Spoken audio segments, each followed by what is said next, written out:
Changli just came out with Blazing Brilliance. Get it? Her weapon, Blazing Brilliance? Anyways, so I saw Mortefi on the banner, and this guy's been dodging me since the release of GN.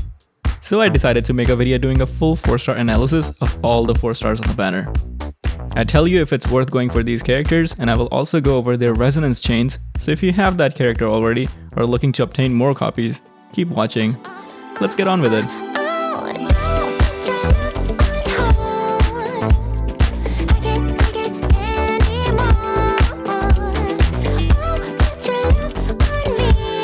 With the addition of Changli on her Vermilion's Ploy banner, we have the rerun of 3 similar faces again. We have Taoqi, the eternally F tier. Then we have Baizhi. You're only used until we get another Verena sweetheart.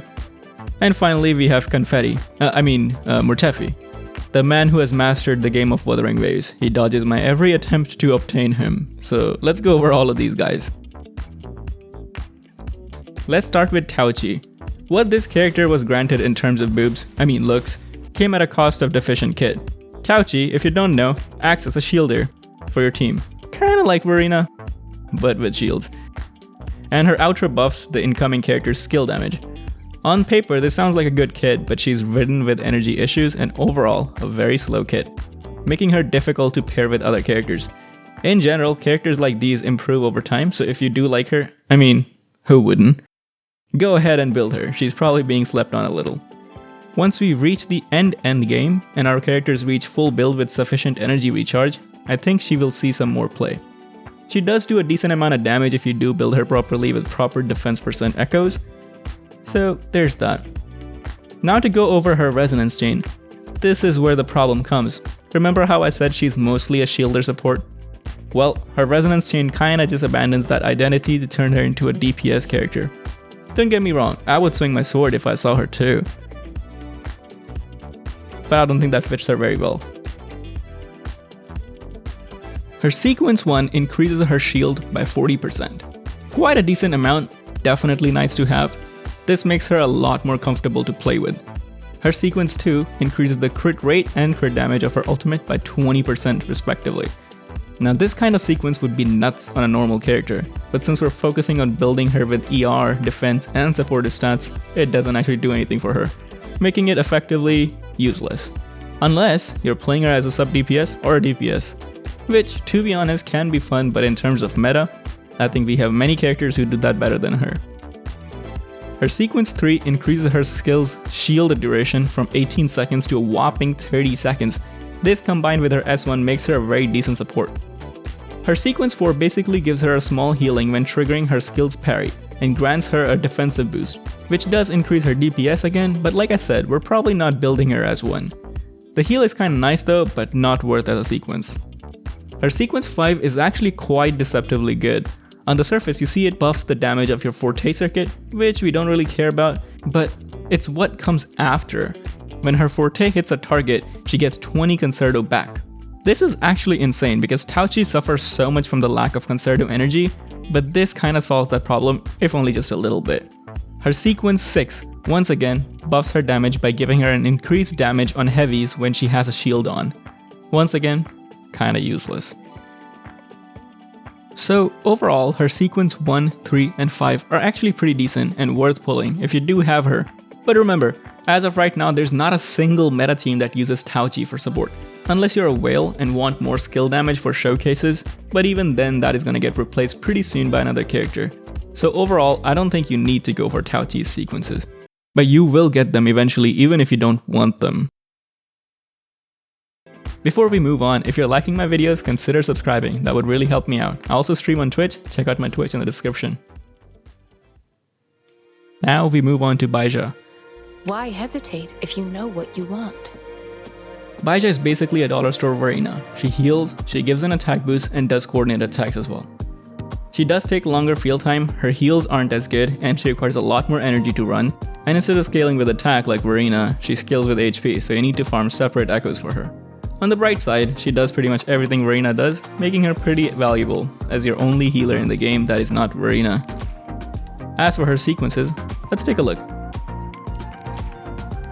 Her sequence 1 grants her additional energy for every charge of her Forte stack. Very valuable as this lowers her ER requirement. So if you were having energy issues, maybe look into getting this sequence. Her sequence 2 increases her glacier damage. Pretty useless, but it increases her healing if she consumes all 4 stacks of her Forte. This gives her quite a decent amount of healing, not on par with Verena, but not too bad. Her sequence 3 increases her max HP, which in turn increases her healing by a little bit. A decent quality of life, but still not worth going for as a sequence. Her sequence 4 basically increases her damage by a little bit, by doing more coordinated attacks to her remnant entities, and they also increase her healing by a small amount. Her sequence 5 revives a character that dies and heals them back to full. This can only occur once every 10 minutes. It is actually quite nice to have if you struggle against hard bosses or in Tower of Adversity. Verena has a similar passive skill, but she provides a shield instead of healing them fully. Talk is cheap. Show me the action. Her sequence 6 is actually quite strong as it buffs glacier damage by 12% when you pick up her Euphonia with other characters. This buff lasts for 20 seconds. Although quite strong, it does require characters to pick up the Euphonia to work. So overall, I think Baizhi has some very nice sequences. None of them are completely useless and do add some functionality or quality of life changes. I would actually recommend going for these sequences if you are struggling with dodging in Tower of Adversity. With S6, she actually gets pretty close to Verena if built properly and all her buffs are utilized. Her S1, S5, and S6 are a very good addition to her kit. Now finally, let's look at Mortefi. Mortefi is an amazing heavy damage buffer and does coordinated attacks. He's currently part of one of the strongest meta teams with Jian and Verena. With temperance and discipline, my flames will be kept in check. Although quite strong, outside Jian's team, he has very little value as of now. Let's take a look at his sequences. His sequence 1 makes it so that during Mortefi's ultimate, whenever another character casts their skill, Mortefi fires more coordinated attacks from his ultimate. This is a small increase to his DPS. His sequence 2 is quite nice as it provides more energy from his skill, making it so he requires slightly less ER from his echoes. His sequence 3 buffs the crit damage of his ultimate by 30%. This is a very sizable buff for his damage, since we do build damage on him as a sub DPS. His sequence 4 though is absolute bonkers. This sequence makes his ult last 7 extra seconds. This is a 70% increase to the duration and the damage. Very often you'll find that Mortefi's ultimate runs out before you are done with your main DPS's rotation. This completely solves that problem. Honestly, one of the best sequences in the game. Definitely go for this if you're close enough to his S4. His sequence 5 is another increase to his damage as he fires 4 ultimate coordinated shots when he casts his skill. Although the damage of those shots are halved, it's still a pretty decent amount. His sequence 6 increases the attack of every single party member by 20% for 20 seconds when Mortefi casts his ult.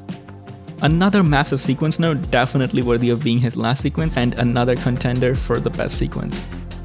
To sum it up, Mortefi's sequences are some of the best ones in the game and definitely worth obtaining. None of it is completely useless and they all synergize very well.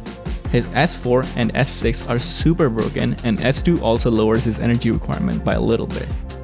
Overall, I think this banner is definitely a decent one. Taoqi doesn't bring much to the table, but Mortefi is an absolute unit worth going for. And Baizhi is also kind of required for Tower of Adversity currently, so her copies also add value. All in all, I would say try and get Mortefi S4 or S6, then Baizhi S1 or S5, whichever you're closest to. Alright guys, if this video helped you, subscribe for more fun videos and leave a like down below. Let me know if there's anything else you want to see.